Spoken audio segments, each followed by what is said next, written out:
Hello everyone. Welcome back to my channel. I hope everyone is having a nice day before we begin the video. Please subscribe and give the video a thumbs up. Today on The Young and the Restless, Billy unloads on Jill, who ends up consoling Kane. Victor and Jack's meeting is interrupted, and Nate can't give Audra another chance. At the Overlook, Audra makes a prolonged, heartfelt speech to Nate. She knows she broke his trust, but being with him has shown her how things could be with a truly good man. She's ashamed and truly sorry. Tearing up, she asks if there's any way he could give her another chance. Nate cries, but remains silent and resistant as Audra rambles on.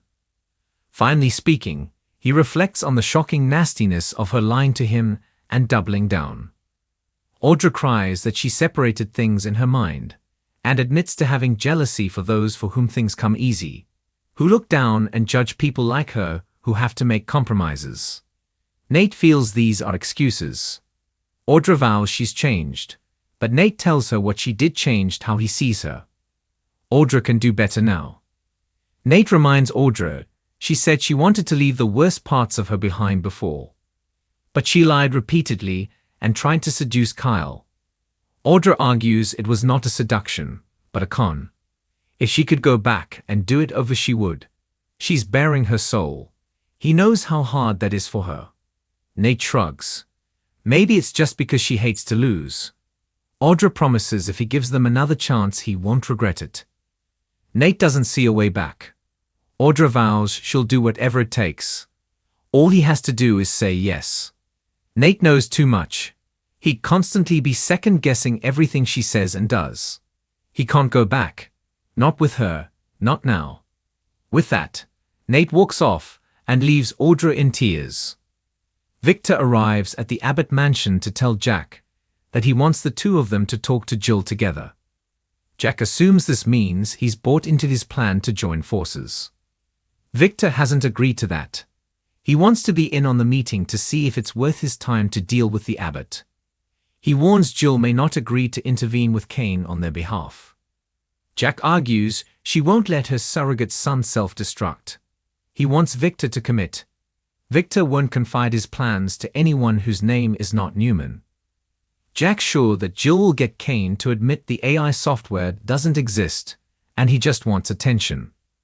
It's the one threat he can use to get them all where he wants them. To what end?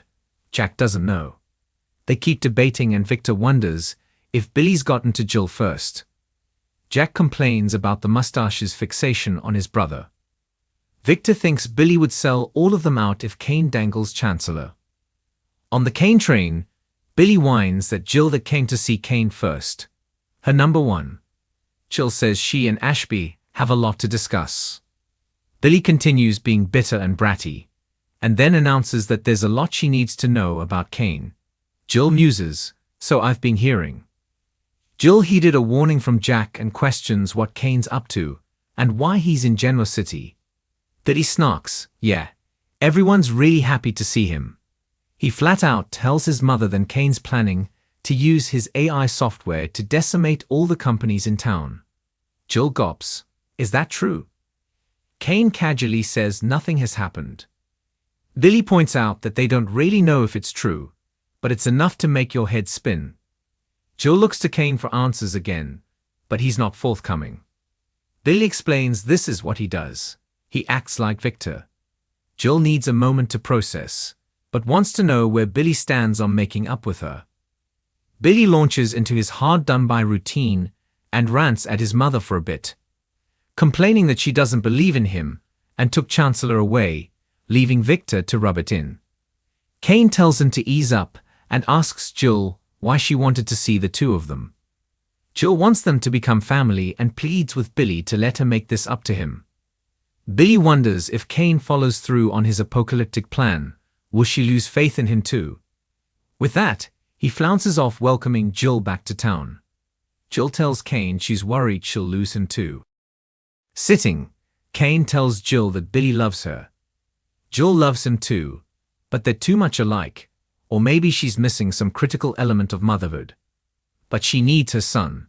Switching gears, she asks Kane about the accusations. You wouldn't sell your soul to get even more, would you? She needs to understand how he could be so cruel to those she cares about. Kane pulls Jill into a hug.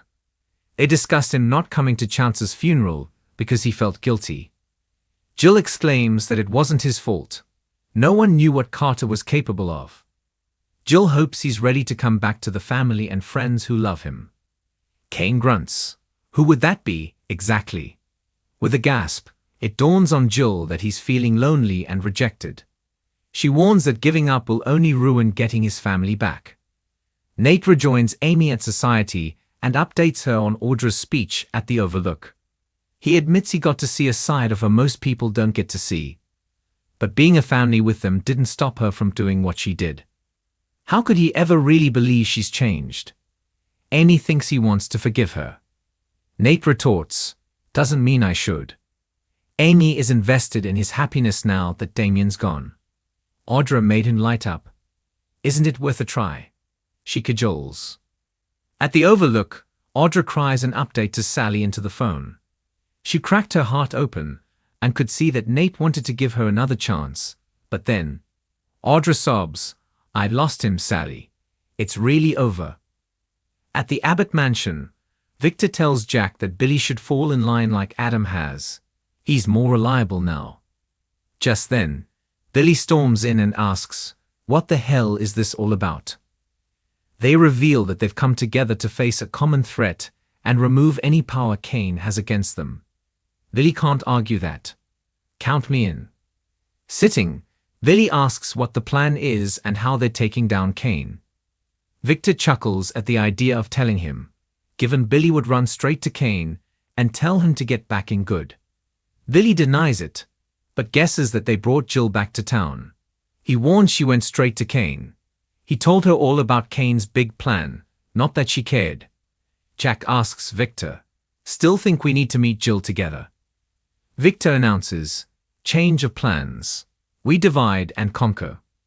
On the Kane train, Kane doesn't know how to answer Jill's question about what he's doing. He admits the cost of all of it, for everyone he loves, was too much. He proclaims melodramatically that he should have just stayed away and locked himself in that chateau. Not Dumas, not Ashby, someone else, or no one at all. But sometimes his rage is all he can see. Everyone who has ever doubted him, dismissed him, or took what he thought he deserved. Why not take what he wants? Sometimes he just wants to burn it all down. Jill croons, "Oh baby," and hugs him. Thanks for watching this video, and please subscribe our YouTube channel for more update news.